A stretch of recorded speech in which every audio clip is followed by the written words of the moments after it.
Helen Ellis is the author of Southern Lady Code, American Housewife, Eating the Cheshire Cat. Raised in Alabama, Helen lives with her husband in New York City, and you can find her on Twitter at What I Do All Day and Instagram at Helen Ellis Author. As for Todd, I thought this was super fun. John Grisham has described him as, direct quote, one of the happiest people on the planet, folks. You are lucky to be here with him tonight. He is currently SVP, Deputy Publisher of Doubleday, and has worked at Penguin Random House for more than 2 decades. A graduate of Southern Illinois University, Carbondale, and a former bookseller, which we always love to hear. He lives with his partner in Westchester County, New York.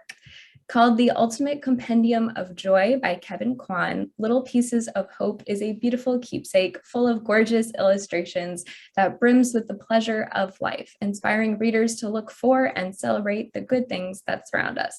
RJ Julia, Wesleyan RJ Julia, BookHampton, and Books and Books are so grateful to have Todd and Helen here in conversation with us today. So I am going to let them get started, and I will see you all later for your brilliant questions during Q&A. Have a great event, guys. Thank you, Abby. Hi, Todd. Hi, my friend. So we're going to do several things this evening because you know I enjoy an activity. You do. Yes. So the first activity I want to do is throughout the evening, I want us to share happy making things in a difficult world. So all mine fit in this dish. So I'm going to start with my first happy making thing in a difficult world. Do you recognize this? That is a Post-it from me on something that I sent you, and that's the only word I wrote on it. Wow. And I will say, I showed it to my husband, and he says, do you remember when you signed a note to me? Moi? And I didn't know what that meant. I know what it means, and you can see that it's folded because it lives in my wallet, and I always travel with a kiss from you. I love that. And I have to say, you know, there are certain people in your life and everyone's life, or at least my life, where you see that person and you are instantly drawn to that person. And I have such a memory of meeting you for the first time in a high office floor of the Doubleday building. And it was you and probably 6 other folks there to sort of suss me out to see if I could, you know, complete a sentence and not fidget. But I saw you and you had the biggest smile. There it is. And I just thought, I want to go to there. I want to be with him. I want to be his friend. And I'm so happy to say that we are great friends, and it really appealed to me. And you have this ability to make the person you're with feel like they're the only person in the room. And when I read this, I know that all of your readers will feel just as special when they feel that energy shining out from the book. So show me one of your little things. We're 3 minutes in and it's going to start. The water works. Yes, I was only successful unless we're both crying. Okay, well, thank you for that, my friend. I love you. I love you dearly. I remember that day, and it has been a wonderful pleasure to work with you, to get to know you. We have bonded over designing women and so many other things. So my happy making thing is what I showed earlier, which is your new book called Bring Your Baggage and Don't Pack Light, which is your 4th and 3rd with Doubleday. I too will donate a copy of this book with my book. So we'll work that out for the tangent question so that readers can see you on the page, because you are hilarious and heartfelt. And it is, there are 12 essays in here that are some of the funniest things I have ever read in my life, some of the most moving things I have ever read in my life. You go to the, you travel with your girlfriends, you are feeling bad about your neck as our mutual adoration society. It looks amazing. And we both love Nora Ephron, but it is such fun, and it is I think the broadest thing that you have done thus far in scale, and it shows the talent, the great talent that you have. So I will happily include Bring Your Baggage for our winner. You are a muse to me. You are a muse to me, and you are a muse for one of the stories in this book. Do you want to say the title of that story? Should we, or should we say that? I think everyone is an adult here. The title of the story that I was the muse for is called Happy Birthday, You're Still Fuckable. We will let the readers, my mother is watching, Mom, I'm sorry, but it is a hysterical essay here and the reader will absolutely love it. But yes, we have a long history together and friendship, and we have a shorthand that we have established over the years. So I take great pride in being your muse. Yes. Well, speaking of being a muse, I would love for you to read a small section of the book, and this is page 113, and this is on Halloween. We're all going to get a taste, a little Halloween taste. So this is one of the specialists there in the book. Sabrina Bowers is the brilliant designer. Josie Portillo did all of the amazing art in the book. So this is Halloween. Happy making things in a difficult world. You need a little bit of a spooky voice. Okay. The hum of the neighborhood trick-or-treaters. Shep Woolley's recording of Purple People Eater. Superhero costumes worn by toddlers. That is a nod to my nephew Logan, who was Captain America. Mike, Dustin, Lucas, and Will dressed up as the Ghostbusters. Ichabod Crane's late night ride home. The Georgetown Exorcist stairs. Bobby Pickett's recording of Monster Mash. Nice. David S. Pumpkins. Toasting pumpkin seeds. Double, double, toil and trouble. Mini pumpkins and gourds on the steps. The Halloween heist episodes of Brooklyn Nine-Nine. The Treehouse of Horror episodes of The Simpsons. The Halloween surprise episode of Parks and Recreation, Season 5, Episode 5. Salem, Springwood, the Overlook Hotel, the Bates Motel, Scary Stories to Tell in the Dark by Alvin Schwartz, Laurie Strode, Disneyland's Haunted Mansion, Plastic Jack-o'-lantern candy pails, mini candy bars, Counting Out the Candy, Musagorski's Night on Bald Mountain, Daytime Trick-or-Treating for the Little Ones, A Full Moon, Casper, Slimer, Oogie Boogie. That's the Halloween list. I think that's such a perfect example of so many of the pieces in the book. So tell me, how did this happy making book come to be? So this all started 19 months ago on Wednesday, March 11th, 2020. I remember it because it was the day that the WHO declared a global pandemic, and I was on the train. So the blame can be laid squarely at the feet of Metro North, our commuter rail. I was on the train and there was just this lightning bolt of it had been a scary day and things were shifting very rapidly. And I thought, I'm gonna make a list of happy making things in a difficult world. And that was what the first list was called. And it's on my Instagram. I'm at Todd A. Doughty. That's Todd with 2 Ds on Instagram. And that first list had everything from New York City, fat goldfish, a really bad DJ at a wedding becoming really good DJ at a wedding, Eudora Welty's One Writer's Beginnings, Calabat's Paris Street Rainy Days. So it was this scattershot yet carefully curated list of all these different things that have brought me joy in my life. And were you writing it on Instagram, or were you writing by hand?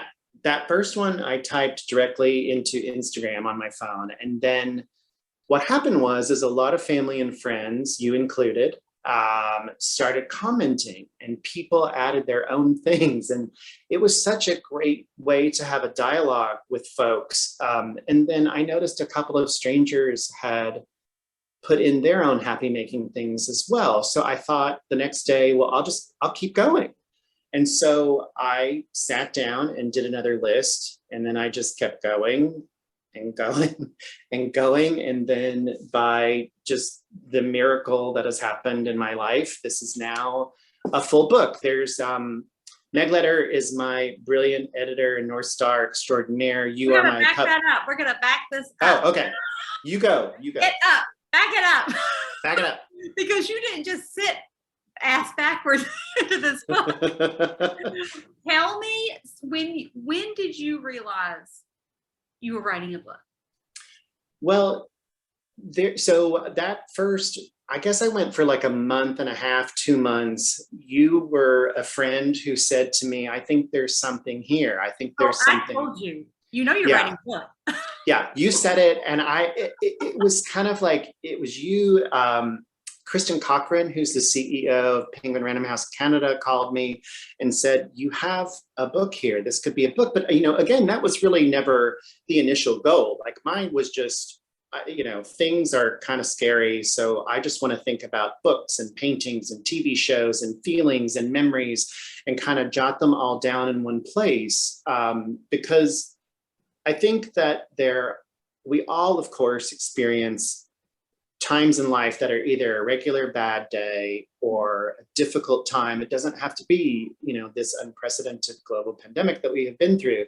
That's part of life. And we all have these touchstones that keep us afloat or give us hope or, provide that calm when you have it. So I had kept going, and then people started talking about that, like this could be. So then Brittany Bloom, we share a wonderful literary agent, came to me. Cheers to her. And she said, this is something. So we then, it made its way to my colleagues at Penguin Life. As I mentioned, Meg is my amazing editor. And we were talking, and I thought it was like, voila, it's the Instagram into a book. And I was so naive. I was so naive. And Meg said to me, we need about 50% new material. And I thought, whoa.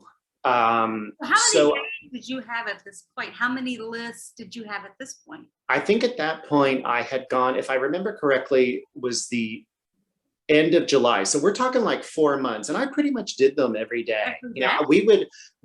By that point we were working from home. We had pivoted to work from home, and we would watch Jeopardy every night. And then I would come into the living room and plop on the couch. I had my phone. I did everything in the iPhone in notes because I wanted to be able to find different things. I didn't really want repeats. There are a few little Easter eggs. There were kind of a couple things, and I would take that out. So if there's something in the book that you recognize as once or twice, it's a different facet or an aspect of a thing. Like there are a couple of references to Mrs. Onassis and the Addams Family. Katharine Hepburn shows up, Lin-Manuel Miranda shows up, but they were very specific and different. I wanted that for myself and for the reader. And then Meg said to me, it might be really great if you picked a few things and wrote in a longer format about one thing specifically. So what was the first subject that you did that with? I think the first one was small towns, which is, I grew up in a small town in rural Southern Illinois, Carterville, population 5,800. And hello to my friends and family who are watching tonight.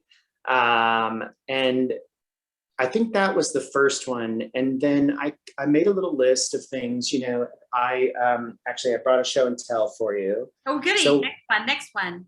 One of the essays is red velvet cake. So my grandmother Peggy used to make them for me every time I came home. And there it is. Let's get a little closer. There's 7 layers there. Yeah, my favorite dessert to this day. Yes. It was Small Towns, Red Velvet Cake. There's an essay on living your life like Mary Bailey out of It's a Wonderful Life. That one I had fun with because I watched the movie during COVID, And I was sitting there and I was like, well, yeah, George is the hero, but really she's the engine that kind of drives everything. And when you do start, that a lot. You do pull out the supporter, in these pieces. yeah, Your grandmother, the cake, Mary Bailey, who did you write about in Charlotte's Web? Templeton the Rat. The rat. That one is an ode to all the grouches in the world. Yeah. I wrote about a couple of specific songs, a specific painting, and then one of the last essay was actually written earlier in the process. So anyway, there's 16 of those, and the final one relates to the dedication of the book, which is to Randy, my partner, and his mother, Mamo, who passed in February. And it's also to my mom and her parents and her grandmother. Mm-hmm. And the last essay is called The Things That Last, and it ties everything together. So I did about 41 extra lists, plus the 16 essays, plus 8 playlists that are in the book. So I made you a mixtape. There's all sorts of different mixtapes in there. Yeah.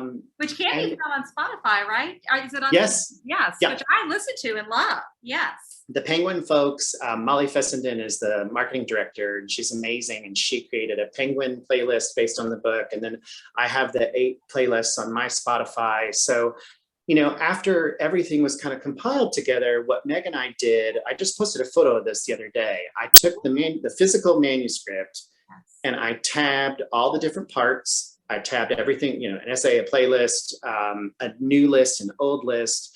And then Meg and I went through and we ordered everything. So when you read the book, I wanted it to have that feel of kind of you not knowing what's going to happen on the next page. So maybe there's an individual item or a grouping, or there's the essay, et cetera. And we found a brilliant artist, Josie Portillo, who did all of the art that you see on the cover and the back.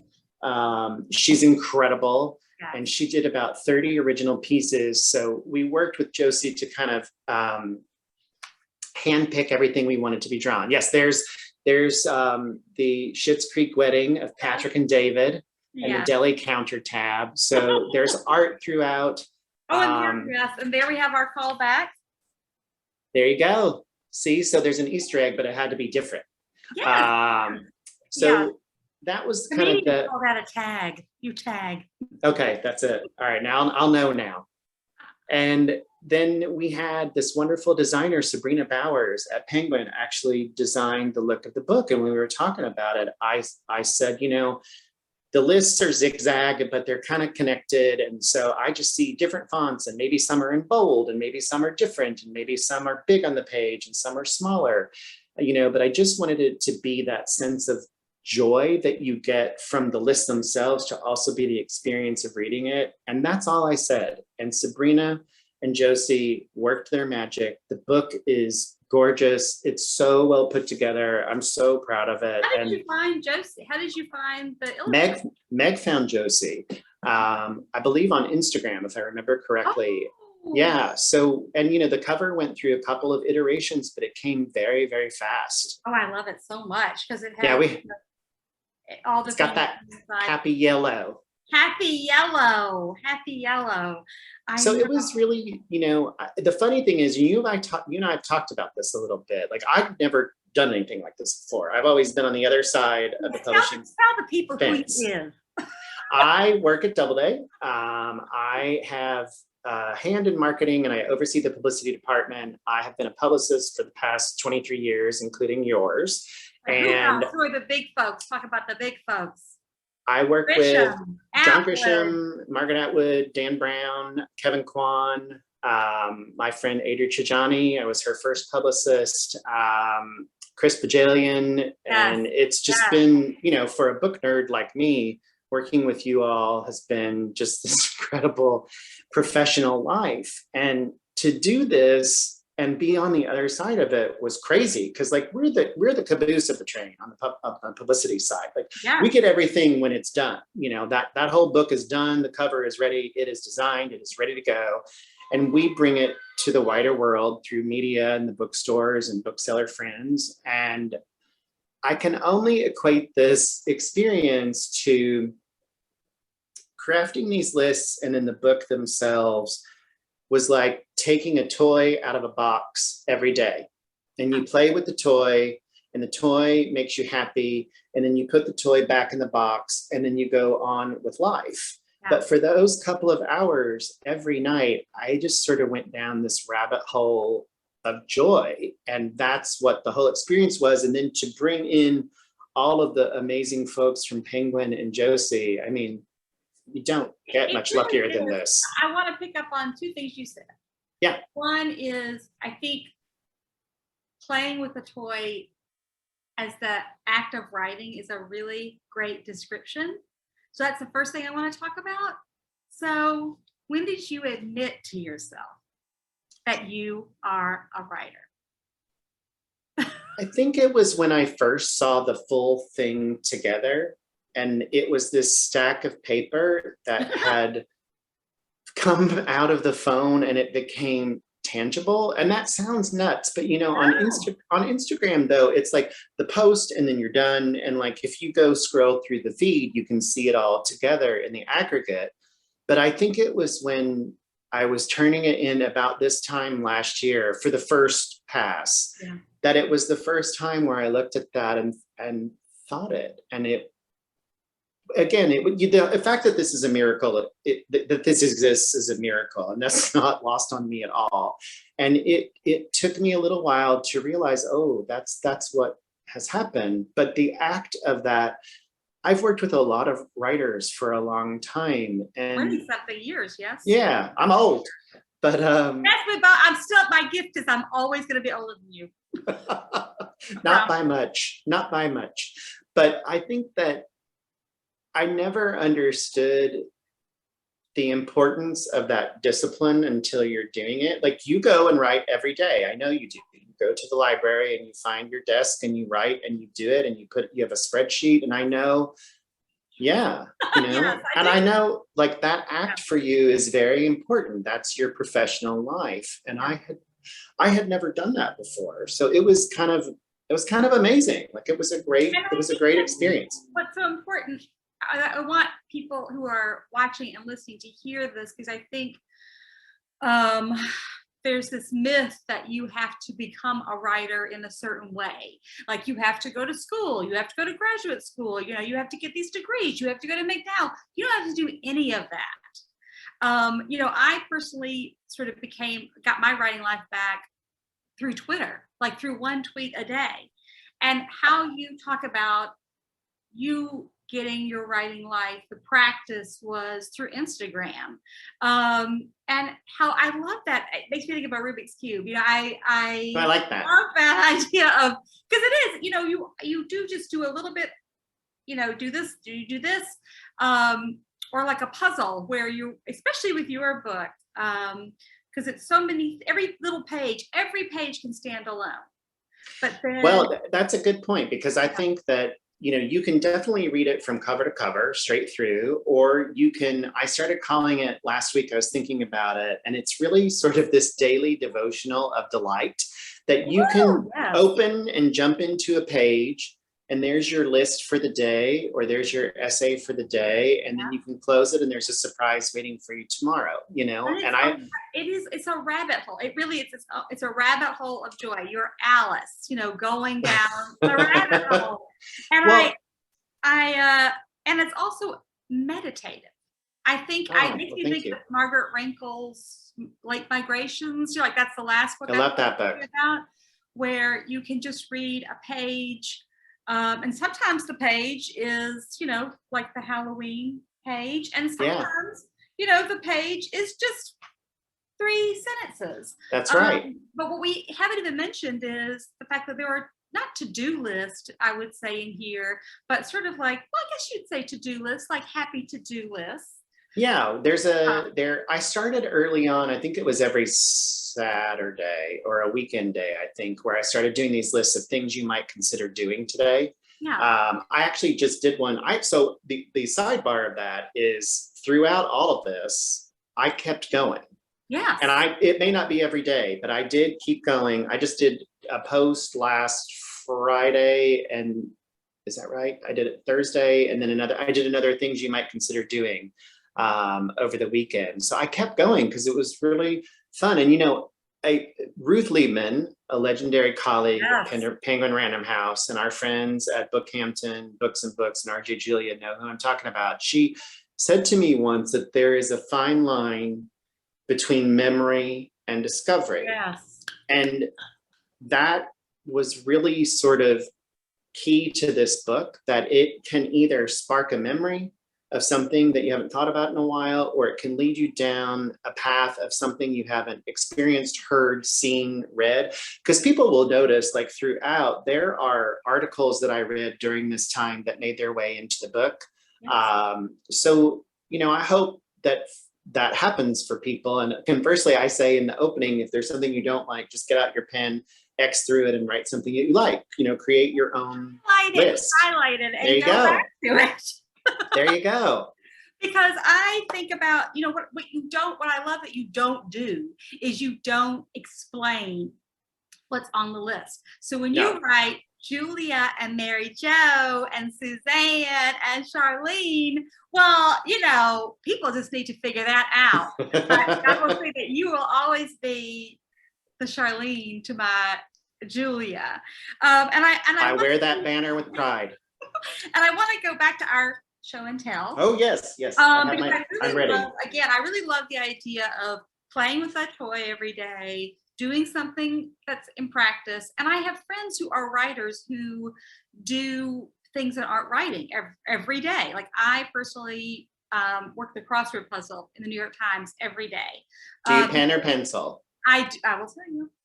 I do pen, ballpoint, big pen, Monday through Wednesday. And then Thursday through Sunday, I start with my black wing pencil. And then once I know it's correct, I write it in pen. You've never told me this. Oh, so much secret time.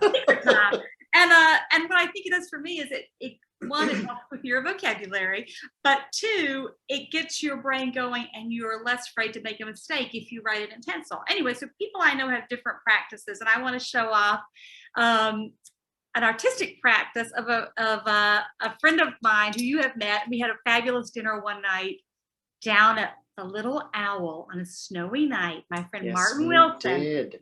And so he gave me these. Can you see? Oh, little painted rocks. Little painted That's Big rocks. Boy, right? That's Lucy, and he made these when he was probably. Oh, here's Alice. He did these when he was a child. Martin is really good. Aren't they good? And they live in this my little dish by my on my desk. And I have friends I have one friend, my friend Ann Napolitano, for 2 years painted a tree a day. Wow. And my friend Hannah Tinty, another writer, painted a demon a day. Don't ask. Don't ask. All up in her apartment. But I think it's so important, you know, just to do. I know, and my friend Megan, if you follow Megan Abbott on Instagram, you will see pictures from her morning walk. She takes morning walks, and she lives in Queens, but it looks like something out of a, you know, Wes Anderson / Tarantino movie. I don't know. She's a really good photographer. She's a fantastic photographer. So do you do anything? I mean, this was very artistic for you, but what else do you do that's artistic? Well, I tried lately over the past few months. I think one of the things that I've been trying to do, I try to think of like 5 things you're grateful for before you fall asleep. So I've been doing that, but on a show and tell note. Yes. I will see your painted rocks, and I will raise you. I did not do this, but I recently bought this. This is a tiny little painting. I'll put it back here. No, put it closer. It's called Christmas Eve. Beautiful. And it's these 2 little figures walking in the snow. So we have this little drugstore here in town that has a double front window, and one side is stuff that they're selling, whatever that is, you know, in the drugstore, and the other side is devoted to artists. And they let these amateur artists come in and sell their works in the window. And I saw and loved that little Christmas Eve, it's called Christmas Eve painting, and I bought it. And who do you see in picture? I don't know. Well, I like to think that it's a Hallmark movie or a Yeah. Lifetime movie of somebody, walking in the snow. So I did think, well, I'm a Hallmark movie nut. Yes. We are very devoted followers and fans here. Yes. I came up with a possible Little Pieces of Hope idea for a Hallmark movie. Yes. Yes. So we got to make this happen. I don't know how, but I'll get a script template and we'll get to town. Well, I look at that painting and I see a happy couple. Yes. And I know that you are part of a very long-term happy couple, as am I. And Yes. as a writer, I want to talk about Randy. I want to know how he inspires you. That's how long is the show? But it's specifically with the book, with our. I think like everybody, we entered, because we both ended up working from home very quickly. That pivot happened, and I know Lex did as well with you. And we were pretty isolated here because it was, a scary time and folks were being very, very careful. And we just sort of had this cocoon. So every night it was, as I mentioned, dinner, Jeopardy, sit down, do the list. And then the early days of the pandemic and a gin and tonic. And the early days of the pandemic were spent watching Schitt's Creek, which he had seen, I believe, the first season, and I had not seen it. So for those who see the book, you will note in the dedication, he is the Patrick to my David since 96. And I will tell you, that cast and that crew and all of the people that made that, Dan Levy and all of them, they were my happy place. I can quote that show almost verbatim now. Open mic, MVP, like those are my favorite. The Incident, those are my three favorites. But that was something that we shared in the early days. I love it. Yeah. I love it. I know. I think, one of our favorite writers at Doubleday is Ariel Lawhorn. Yes. Who also is very happily married. And I think we don't see that portrayed as much, in work. And I see it, that's what I see. And one of the things I see in Little Pieces of Hope is a celebration of love, of love. Well, that's actually, that makes me happy that you feel that way, because these are all things that have either meant something to me or I've discovered and loved and fallen in love with over the years. Again, it's everything from books to paintings to TV shows to photographs to movies to a memory, like the coats on the bed at Thanksgiving, like the pile of coats, the last cousin that arrives, or the last member of the family that arrives, and then everything can start. Like those are visceral. I come from a very big family on both sides, and my stepdad's family, we're a big bunch, and those memories are really precious.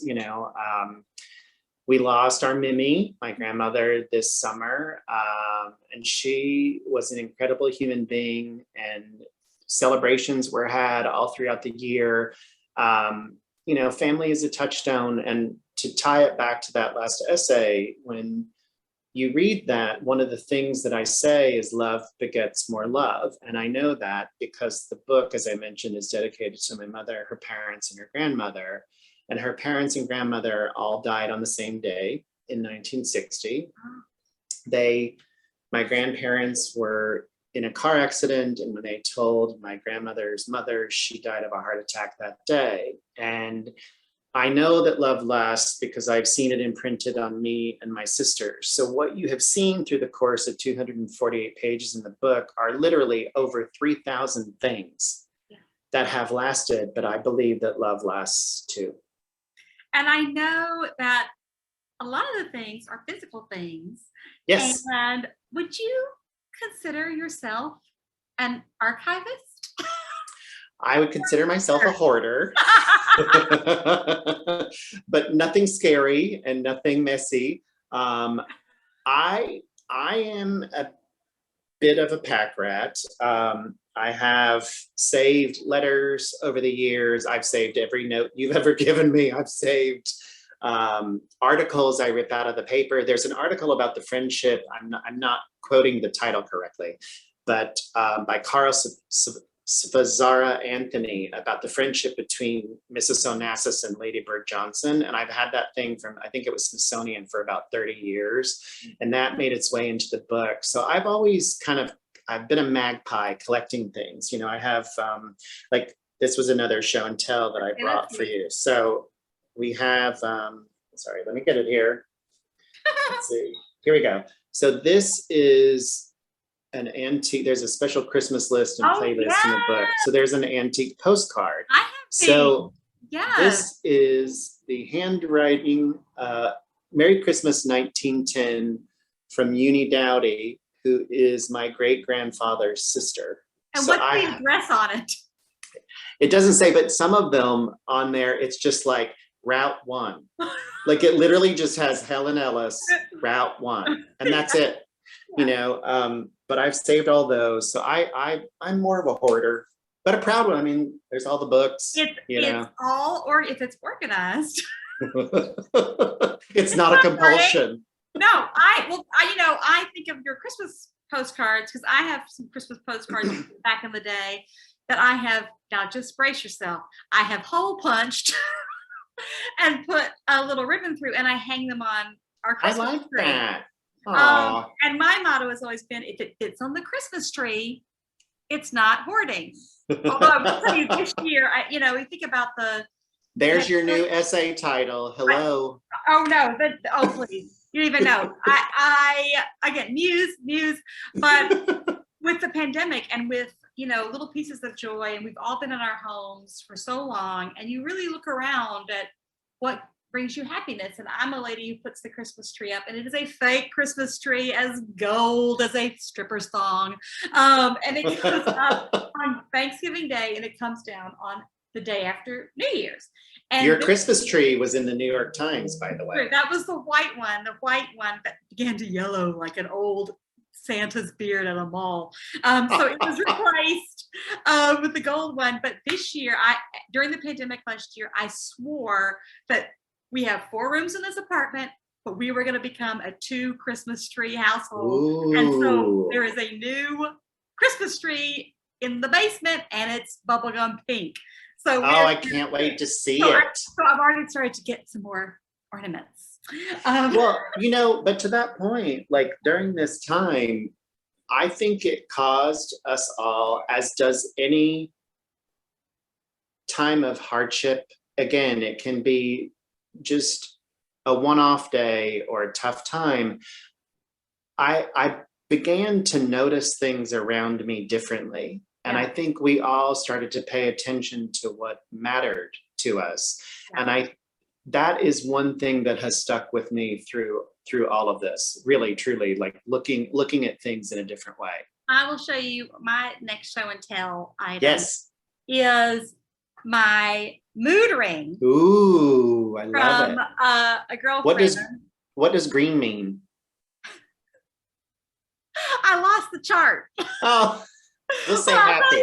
I'll tell you that I just came back from Vegas where I was playing poker, and I was wearing this ring, and I push all my chips in, and the guy is thinking forever, is he going to call me? Is he going to call me? And he falls, thank goodness. But he says, lady, is that a move? I said, yeah. He's like, you need to take that off because I could tell you were strong. Well, for those who may not know, you are a champion poker player. Please. I said earlier, I put that immunity to the test last week in Las Vegas. Well, I do have one more show and tell. Yeah. So this is a novel called Shady Hollow by Juno Black, which was written by 2 booksellers that our amazing rep Jason Gobble found, and they will now, there are 3 of them, and they will now be published by Vintage Books next spring. And the brilliance behind this, deep in the forest, there is a place where the woodland creatures live together in harmony. Moose and mice, owls and bears, and many more call the charming village of Shady Hollow home. all is well until a toad is found floating face down in the mud pond. It's something these folks haven't seen before, a murder. All of the protagonists are animals, and they talk and they have jobs, and our heroine is a reporter fox named Vera Vixen. It is so much fun. I love it. Oh, I'm going to show you another happy making thing that I wasn't even going to show you. I was our friend John. Yes, our friend John McDougall of another fabulous independent bookstore, Murder by the Book. I'm Houston, Texas. Cozy of the Month Club, which came today. And, you know, it's in a purse? No, this is my bag it comes in. So today, it's the Cozy of the Month. I haven't even looked yet. Look, I'm trying to peek over the Zoom to see. Yes, exactly. Chapter and curse. And there's a cat on the cover. So that's a very good sign. So my last real show and tell is, can you see her? Oh, she's in the martini glass. It's Dita Von Teese. Oh, you do love her. I do love Dita Von Teese. And let me tell you, when you are quarantined and locked down for 19 months, I am the best looking lady in this apartment. So, you know, it brought out the burlesque in me. That's okay. Whatever gets you through. We all have the touchstones. It's okay. Yeah. Now I know it's almost time for us to take questions. So I want everybody to start writing in their questions so that someone will get a book and we'll get, you know, a dose of joy. What I want to say about the book is, which we haven't said, is you'll never be bored. You can never be bored with this book. There's, like I say, there's a to-do list. There's always something to do. It is for all ages. It is, you know, the rated G of rated G. For golly gee, this is terrific. So, well, thank you, my friend. Perfect for everyone. What was amazing was I'd never been through copy editing before. So these two incredible colleagues, Randy Marullo and Karen Wise, were my copy editors, and they sent me with Meg's notes the copy edit list, and they literally took out everything that was in the book and separated it by whatever it was, you know, play, article, movie, etc., you name it. And it was all 3,000 items. It's over here in the desk, but I don't remember how long it was, but I remember just looking at these pages and it was amazing. That's the other part of it, like talking about kind of just doing it every day. It really wasn't until seeing that stack that it's meditative. They were there. And you get that sense of calm, and you get that sense of serenity when you read it. And I want people to savor it. I think it should be savored. I like that idea. Stay on your bedside. You know, you should read it before you go to sleep. I think we need a page a day calendar. Oh, I think so. Yes, I think. I have to cut in because that was actually a suggestion, an independent suggestion from somebody in the Q&A. Yeah, they said it was really good because I was sitting there reading it being like, I would totally buy this. She says inclusion of a song, an illustration, and one piece of hope per day for the whole year. That's Mary Lou. That's Mary Lou from Kenny Buckport. Hi, Mary Lou. There you go. That's a great idea. I would love that. Yeah, I would love the page a day. I think the other thing, I think I may have mentioned this earlier. If I'm repeating myself, I'm sorry. But I hope the other thing is that folks will start jotting down your own little lists. Like if you go into my Instagram, you'll see the comments, and there's some really good stuff that people came up with. Yeah. You know? Yes, I want a gratitude journal. I want a journal, like a Rectus journal, or who was it? Who was the famous gratitude Browning? Three name. It was the simple gratitude. There was the pink book. Yeah. Anyway, I want one of those, and I want pictures in it. Yes, I think you need the pictures and 2 or 3 a day. So Mary Lou, we'll try to get on that. Tying into something else that y'all had just said. So as you were sort of hearing from other people, getting responses from other people, what were the things that kept coming back up again? Because I'm sure you saw like patterns or like certain things that had more frequency. You know, what happened was it would be something led to something else. Like I can't think of a really good example right now, but let's just say if it was something fall related, there would be another fall related thing. And it was something that I hadn't thought of. Or conversely, there were a couple of times where folks, put multiple things in, and that was amazing. I got an email from my second grade teacher, Doris Larson, Mrs. Larson, the other day, and she had her own little list in it, which was great. And it was, there was one about licking the knife after you've made the peanut butter sandwich, and like I'd love to do that. And so there were things that were connected, but sometimes there were just folks' random thoughts. It was usually something seasonal or food related stuff came up. Some memories came up, which is really good. Like that first list of mine, I was actually texting with one of my sisters about it last night.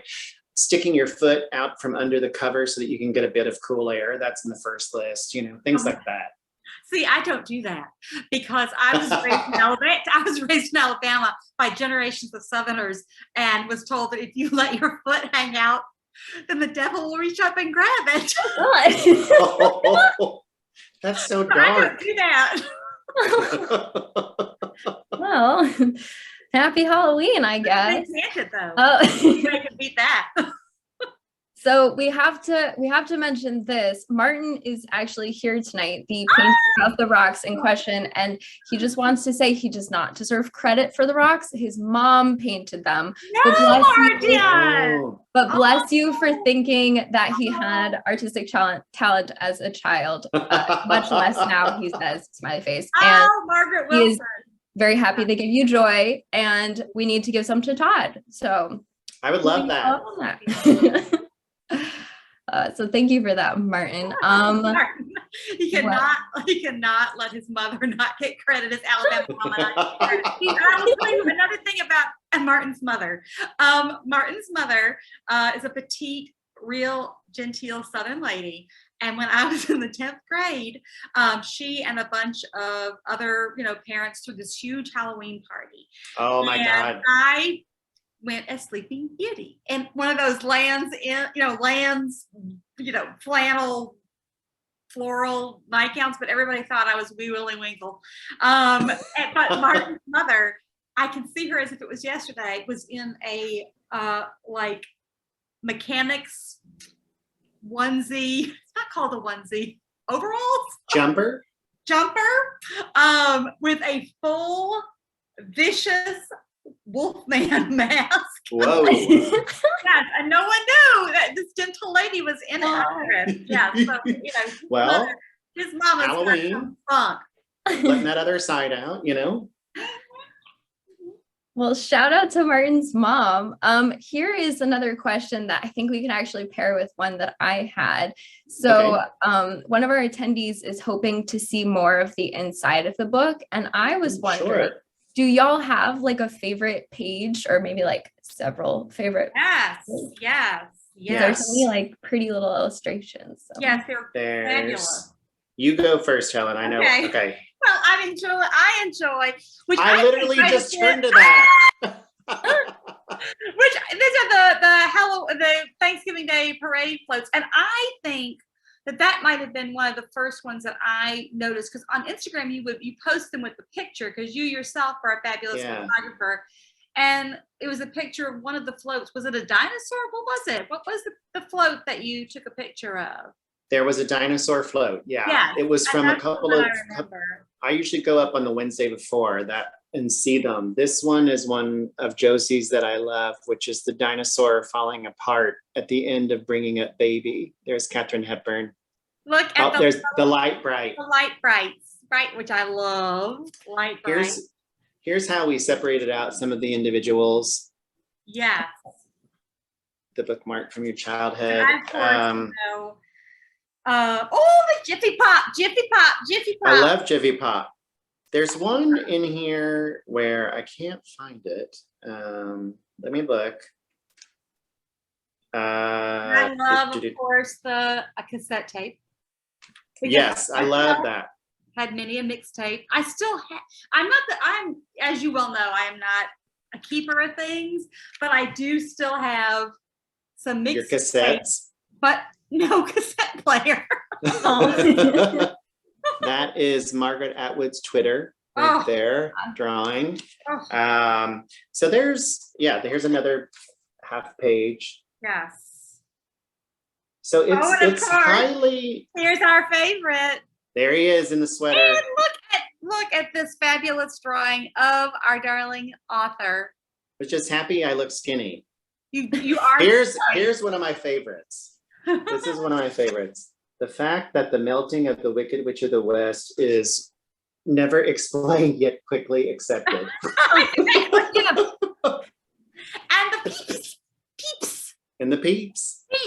So there's everything's throughout. There's Anne Rice's first house or former house that inspired the witching hour. I will tell you that there is somewhere I will find this because I know it exists.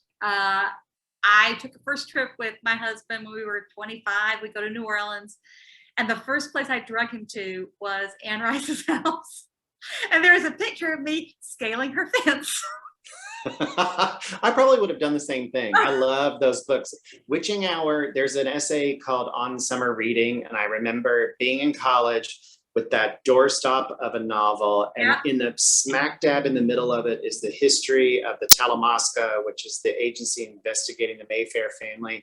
That is a fantastic book. And I remember when I first moved to New York, my college roommate, Casey Hampton, and I went to see her at a signing, and she was wearing a full-length bridal dress and veil, and drinking tab. It was amazing.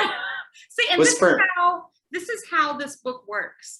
And that he says this, first moving to New York City. And I think about when I moved to New York City in 1992, and I had read Anne Patchett's The Patron Saint of Liars.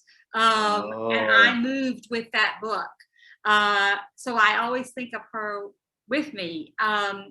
And because a book is a friend, really, especially when you don't know anyone and you are alone, a book is a friend. And really, this is what this is. It's a friend. It's a good friend. I really think you shine through this. And it makes me so happy that people are gonna have a little bit of Todd.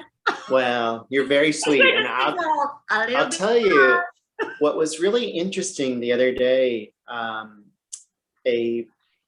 I got a DM from someone who just bought it and started reading it, and we don't know each other, but then we had a conversation on Instagram, and now we're connected through that. And that's something that I like, to go back to the toy in the box. Like, I didn't think about that it could reach somebody else, and that we have that connection, or you have that communion of sorts. And if I say this in the beginning too, and I mean it, that if it brightens the load for just a day or an hour or a minute, or it makes you smile, then that's kind of everything to me, for real. And I think that it shows that you were having fun when you wrote the book.